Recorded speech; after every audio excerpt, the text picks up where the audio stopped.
Hello, everybody, and welcome to Hardspace Shipbreaker.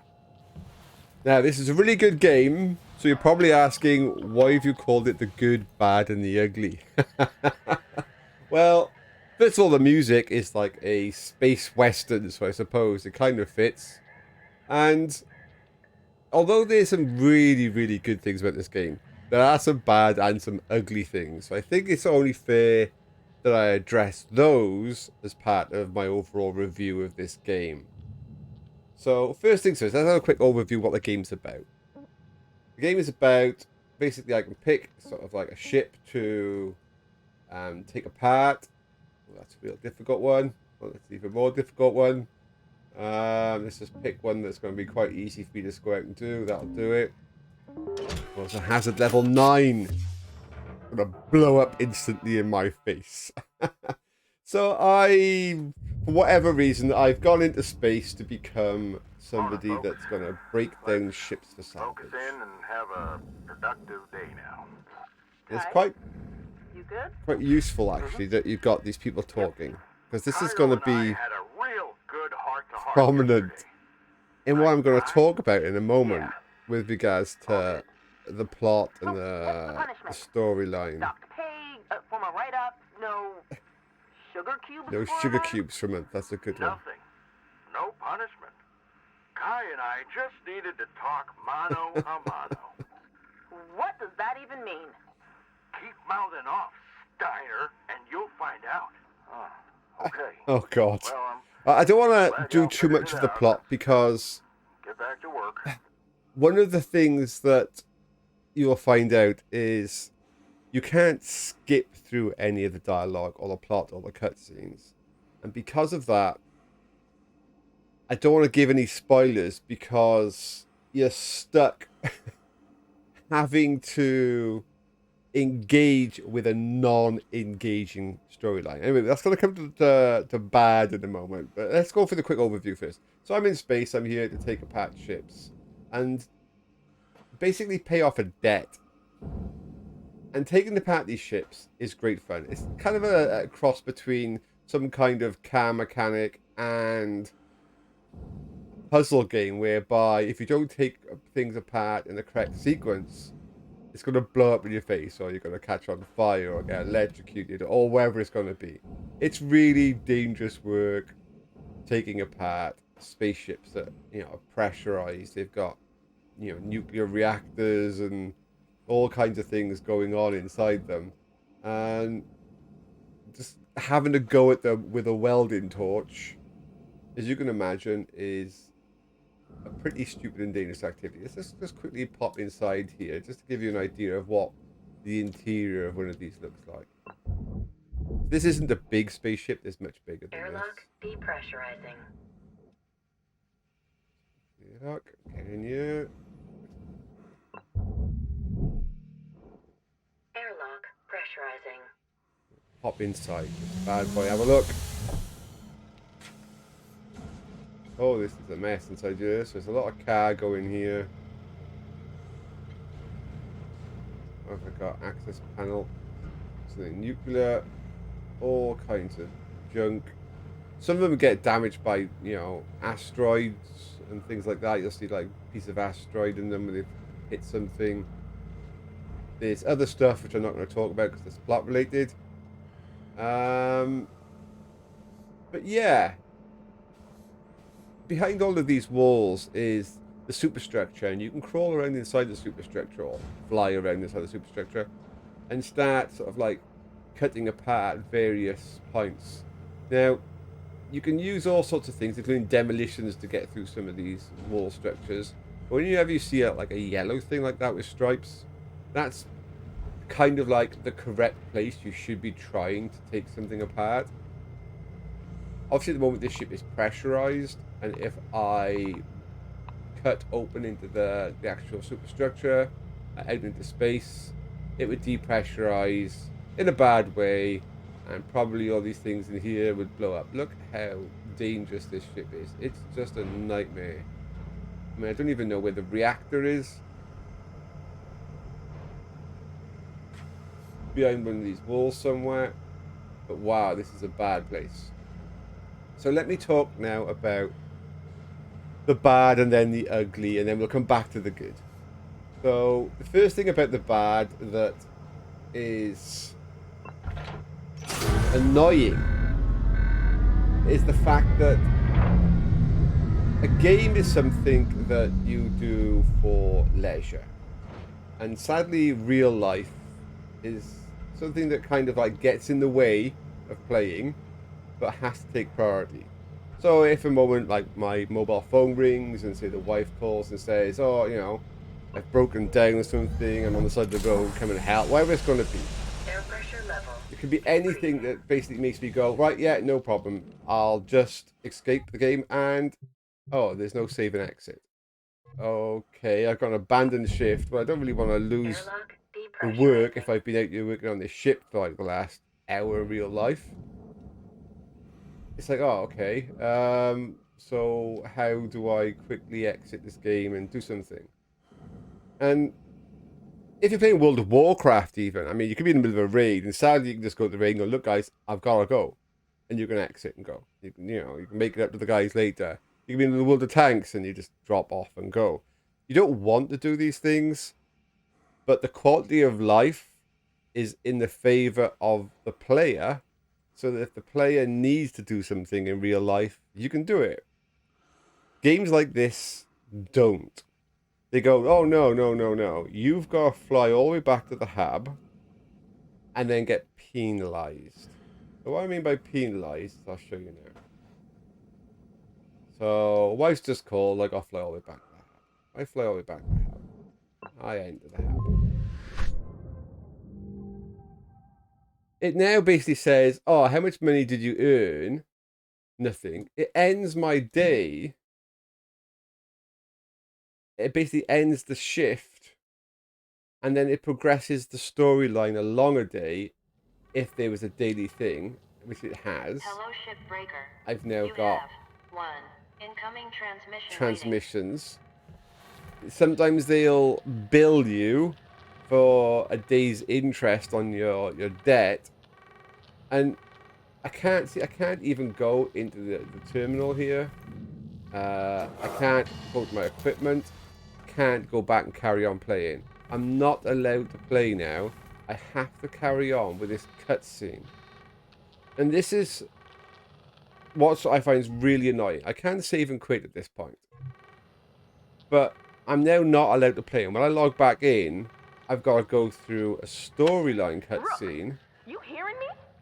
What happened out there with Kaido that was I garbage. can't avoid. Roads just constantly doubling I'll down, skip this little bit for pushing a him. moment.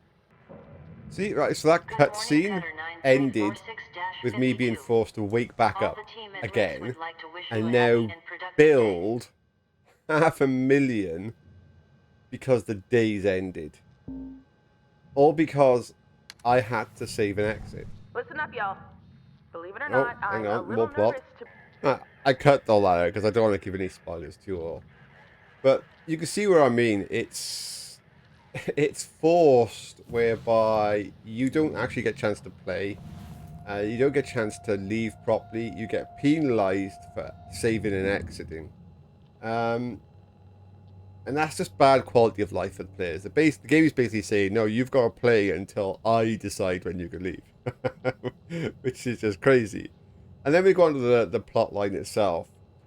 The plot line, whether you like it or not, because it is politically based, you don't get to interact with the plot line. At no point do you get to say which side of the fence are you on. Yeah, you don't actually have part in any way, shape, or form with the plot line.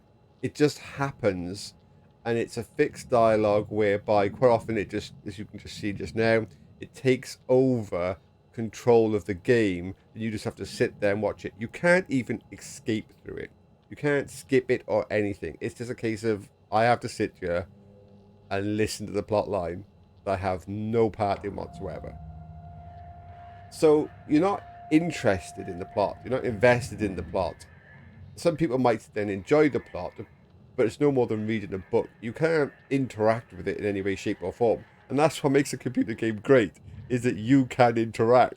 You're kind of missing the whole point of it being a computer game if you can't interact with the plot. So it feels like the plot was just rammed in to get the game to launch. It's like, oh yeah, we need to launch. We got good gameplay. We need to get this plot finished. And it's got great voice acting. Don't get me wrong. It's really well done. It's just implemented like really bad. It's probably one of the worst implementations of a plot that I've ever seen because it's just rammed in there in your face, and doesn't sync very well with the gameplay. This doesn't really seem to blend. It's like almost as if another team has come along and gone, right, we're going to ram it in here, here, here, and here, and that's it. And one of the things you get is sometimes when you leave to go out to your spaceship, I'll say continue working on my ship. Don't have anything done anything with yet. It's sometimes when you connect here, I've had situations whereby the main kind of like foreman is trying to explain to me, right, this is how you're going to need to take apart this engine on this ship, and he's trying to tell me some important steps, but at the same time the plot is also now trying to talk to me, and several characters are talking to each other all over the top of each other, and I couldn't understand the plot or the important information I need to know about the ship because it was just garbled over everything. And that just is just poor implementation, as I said again, of the plot. It just doesn't sync with the gameplay. It's like they're two separate teams that just collided in the middle. And it's a pity, because I said the gameplay on this game is really good. It's just the plot implementation sucks really bad. So, yeah. That is the ugly, I would have said to it. But let's look now at the good. Now, one bit about, I suppose, the plot that it considers to be a bad thing is the fact you're so much in debt. When you come here to work, the fees of you traveling up to here and getting a job and hiring your equipment and everything end up putting you into debt by $1.2 billion. And the plot is kind of like, oh, this is terrible, you know, blah, blah, blah. But actually, from a game mechanic point of view, that is really clever way to invest the player. Now, for example, this ship here, when I take it apart, I think it was worth like 15 million. I got some ships that are worth 30, but let's just say 15 million a ship. What's that? 40 or 80 ships? Or I top of my head of trying to think of what it's going to be to get through your debt and pay it off. It's a lot of work, and some of the ships you can be doing when you start off with like 5 million. I don't know how expensive they get to, but yeah, if you started off with no debt and you were earning money, how many ships would you play through before you said, oh, enough's enough, I'm not gonna, you know, I've enjoyed playing this, I've dismantled a bunch of ships, I've had great fun, I'm gonna go and play something else. I mean, 20 ships, 30 ships, you know, 15 ships. There comes a point whereby you go, I've enjoyed that, I'm not invested in playing it anymore, I've had my fun, I'm off. But because it gives you this negative $1.2 billion that you're slowly working off, and of course that they're actually charging you daily interest on, you have an investment. You can see your debt going down. So it kind of encourages you to go, do you know what? I'm going to keep on going and, you know, get my debt paid off. So it's actually a clever way of investing the player into a long-term play session of the game so that they can actually work off this debt they've accrued. Now, I suppose the downside of that is when you finally do work off your debt, your feeling of continuing to carry on is kind of removed because you're like, right, I finally paid off that debt. Yes, I know I can earn some money for profit, but I've done what I've achieved and I've paid off my $1.2 billion worth of debt. Processor deposit accepted. Credits awarded. But that's a lot of gameplay to do that. And I think that's a very clever way of yeah, getting the player to invest in the game. So let's go a bit more in depth into the play of the game itself. So I've got several tools. I've got this thing that you can see here, which is a grabber. It can pull things and dismantle them if they can be pulled. Some things that are attached to the ship need to be removed. Like this here, I could pull it, but because it's not blue, it's stuck to the ship. I need to go somewhere in the ship and kind of like cut it loose. But this here, if I pull it, you can see it will come free.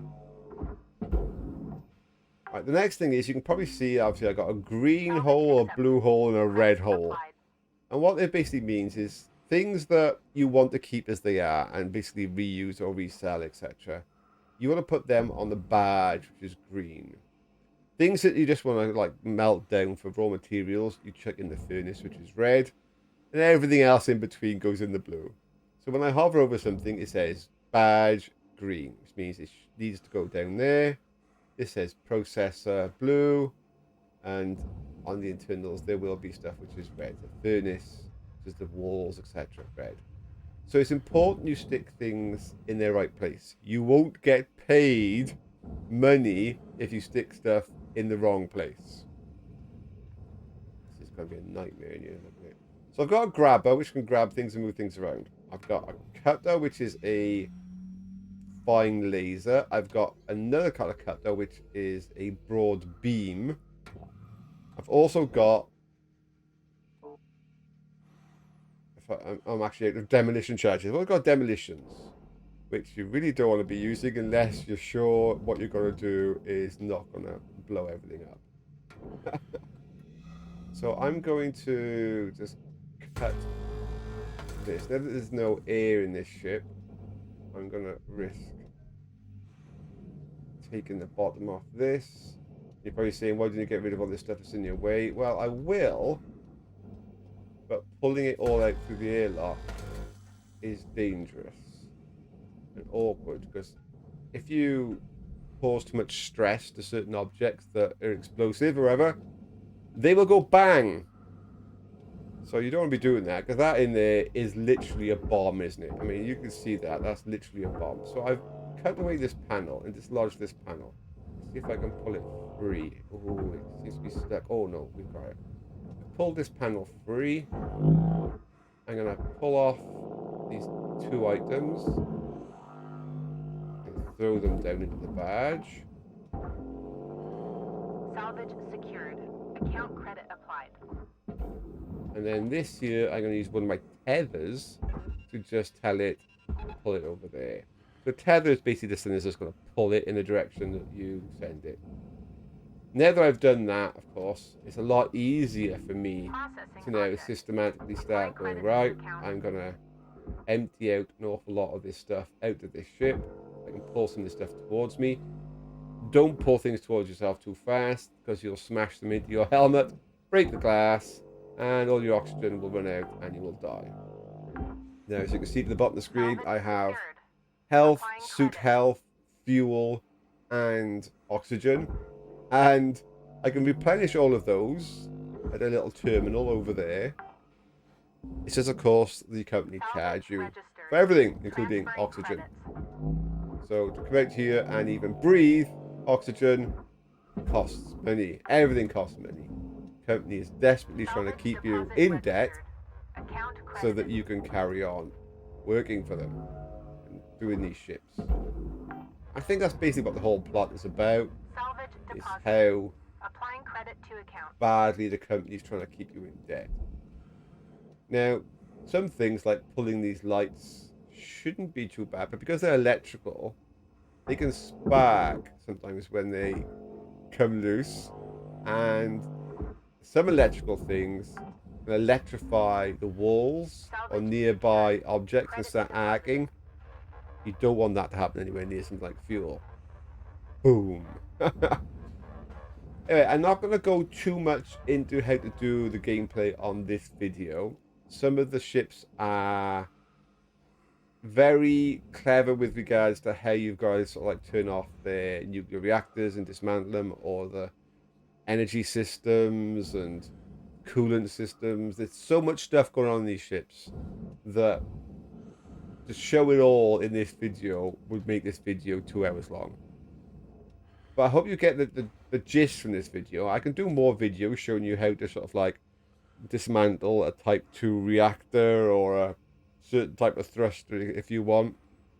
But this is just an overview of the game. It's actually great fun. It's a good game to play, and I really enjoy it. And the issues I have with regards like the storyline and quality of life features like being able to save and exit are things that the developer can fix. I'm not sure if they're going to fix them, but they can be fixed. And it still doesn't stop you enjoying the game. It's just, for a game whereby the plot line is about the quality of life of you in game, it's quite funny that the plot line is something that is bad quality of life for you out of game. Quite ironic, I think. So yeah, it's a good game. It's got some issues. They can be fixed. But yeah, I recommend it if you're into some kind of car mechanic-y type thing, or something whereby there's a bit of puzzle to try and sort of work out how on earth you're going to dismantle something without it blowing up in your face. So that's it from me. See you all next time. Bye.